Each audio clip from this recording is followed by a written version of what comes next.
Today, we're honored to have Gus Pagonis, Lieutenant General, retired, veteran, United States Army, as our guest speaker. Gus grew up in Charleroi, and upon completion of his studies at Penn State, he received his commission as a second lieutenant through ROTC.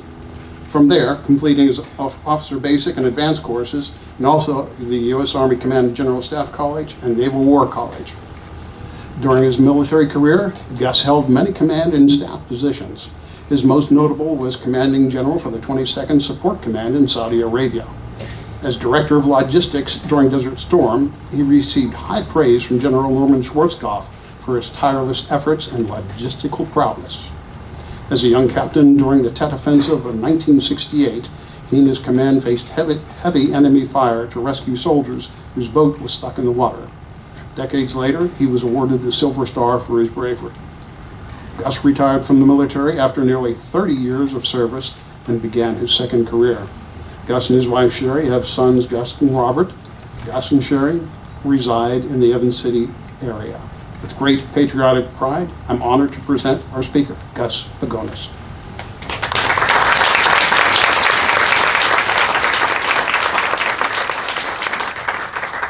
It's a real privilege and honor for me to participate in today's ceremony. When my wife, she keeps record of this, I moved her 29 times in 30 years. And I try to get her a book to change it, but she holds on to it and holds me captive. When we got out of the Army, we went to Sears, and I worked at the Sears headquarters for a few years, and we decided we were going to come back to Western Pennsylvania. She's from Indiana, Pennsylvania, and I'm from Charleroi, and we decided to settle somewhere in the middle.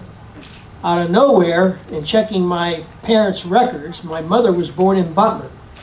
Why in the world she was born in Butler, since she lived in El Equipa, I never have figured out. Either they were visiting friends and her mother decided to deliver, but we said, well, let's go to Butler area. So that's how we ended up coming back to the Butler area. When I graduated from Penn State, I got commissioned in the morning, graduated, and got married all on the same day. It's very easy to keep my dates straight on anniversaries. It was also Flag Day. So I never forget our anniversary. We've been married 53 years, and I probably have only spent 20 of them with her because I was always deployed or somewhere working on the 14th of June. Both my sons joined the service. One became retired as a colonel. He now lives in the Butler area. And my other son, who my wife affectionately calls the real soldier, was an enlisted man who served in the 82nd Airborne, made over 150 jumps, and served 3 years, got out, used the GI Bill. Western Pennsylvania has a great heritage for the military, and the representation of this award, this ceremony has been taking place for the last 3 days is indicative of that. But I got to tell you a true story. A lot of people say, you know, generals, how do you stay from getting big-headed or get egotistical? Well, when you're from Pennsylvania, you don't have to worry about it. Every war has certain things. The Vietnam War had a lot of music. The first Gulf War in 1990, every soldier, airman, sailor, and Marine wanted to have their picture taken with a general officer. It was the fad of the time. General Schwarzkopf would visit me every week. And the first thing he would talk to me about was, are the troops eating? Are they getting showers? Then he would talk about the ammunition and all the other things you need to fight a war. That's the type of commander he was. And all the troops would line up to have their picture taken with General Schwarzkopf or have him autograph their helmet. Well, one day he came and there was like 200-300 soldiers and Marines in line. And he would stay there, although his staff would keep telling him, you gotta leave, you gotta leave. He would stay there until he saw every soldier, shook every soldier's hand. And this one visit, there was about 300 people in his line, and I was standing maybe 50 feet off to the left. And this young soldier walks up to me and says, General, can I get my picture taken with you? And I said, sure. He said, yeah, I'm from Western Pennsylvania. I said, oh, I'm from Charleroi. He says, yeah, I'm from Pittsburgh. I said, okay, let's have our picture. I said, but wouldn't you rather have your picture taken with General Schwarzkopf? And this young PFC, about 19 years old, looked me in the eye and said, yes, sir, but your line's a lot shorter. Now that actually happened, and it's kind of hard to think the 3-star general was that important, when a young kid from Pittsburgh tells it to you like it is. You know, we're honoring men and women who maybe didn't have the parades and all the things that we now do for our young men and women. And by the way, soldiers are all 18, 19, and 20. It's only in the movies you see all these older people. That statistic, he said about 33,000 of the names on this wall are 22 years or younger. They all served proudly and served their country without any regrets. A high school friend of mine from Menneson, Pennsylvania, Shaw and Menneson are sort of like twin cities, is on that wall.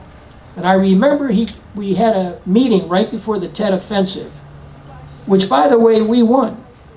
The news media covered it differently. For those of you who remember, we lost 245 soldiers. The enemy lost tens of thousands.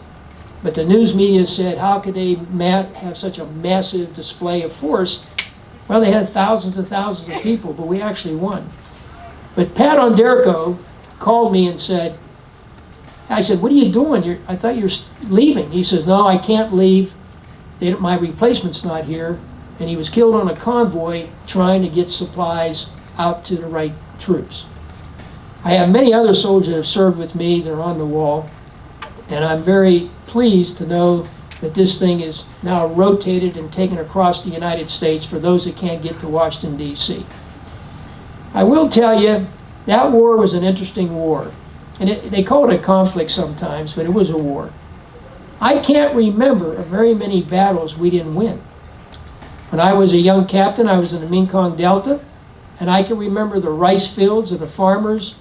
When I first got there, couldn't do anything. By the time I left a year later, I was a commander for a year in combat. The rice fields, and they could take their crops to market, and it was very secure. My second tour was in Hawaii, and I was with the 101st Airborne Division. And there we had the same thing occur. I only mention that to you because for the younger people, we did have an obsession, just like they have with their cell phones and texting. I was with my granddaughter. I had a ride on the bus, and she was texting to a girl that was 4 seats in front of her. I understand the generation and how they communicate. But we had a problem in the Vietnam War. You could not turn on the TV when you didn't see the war in action. I remember my wife would not watch TV. She stayed here in Pennsylvania during both my tours in Vietnam, one with her mother and one by herself, and with our 2 sons. And she would never turn on the TV. There was no censoring of it, and you would actually see the battles going on as they were occurring, and there was no notification given to people that were wounded or killed, and a lot of times people saw it on TV. For those of you of my age bracket, you can remember that coverage. It was almost continuous for about 10 years. We also got to remember our young men and women who are now serving, and by the way, women make up at least 15% of the armed forces now and do a remarkable job. In my command in the Gulf War, I had 80,000 troops. I ended up with about 100,000 at the end. Over 20% were female soldiers who did everything that their male counterpart did. And they served in combat, and they did remarkable jobs. But we sometimes forget, again, that these young men and women are 18, 19, 20 years old. I would tell you that if any veteran needs a job and comes back to this area, you can't go wrong hiring them. They're drug-free, they're disciplined, and they want to work. But I want to mention one statistic that we very seldom mention.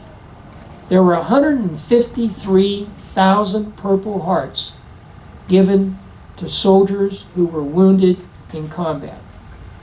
Another 57,000 are on this wall, so over 230,000. Think about that. These were young men and women that suffered for life, loss of limb, stress, and all these kind of things that happen. There's no general alive that wants to have a war. My first 6 months in the Gulf War, we were hoping we were going to come home. We got up to 520,000 soldiers, and we finally said, okay, we're going to Kuwait. But when the war was over, we came home. The war ended in 100 hours. We thought the war would last at least a year. And it lasted only for 100 hours because of the remarkable performance of the men and women and a very outstanding commander in General Schwarzkopf that did not have a political hammer over his head. He was there to execute. I will never question the authority of those appointed over us or those we elect because they have more information than I have. I would just tell all of us, this war we're in now is a war. And the young men and women of the National Guard and Reserve and Active Force of the Army, Air Force, Navy, and Marine Corps are serving this country with great distinction. And I would tell you all that have children, grandchildren, and friends, do not forget them. Again, this has been a great honor for me to be allowed to speak to you. I think it's wonderful for all the hard work these VFW and the ladies and men that have this certain type uniform on running around. You should thank them. This doesn't happen without their tremendous, tremendous hard work. They all have real jobs, and they got to do this on the side. It's great to be back in Western Pennsylvania. Again, my wife has a horse ranch here.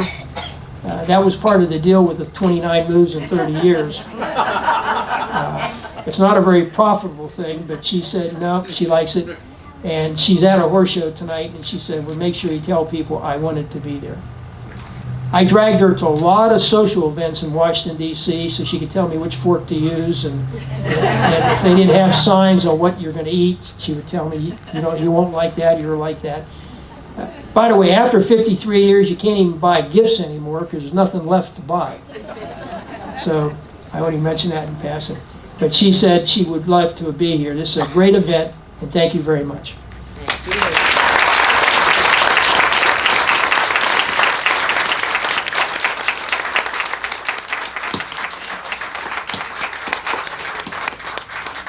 Thanks, Gus, for being with us today.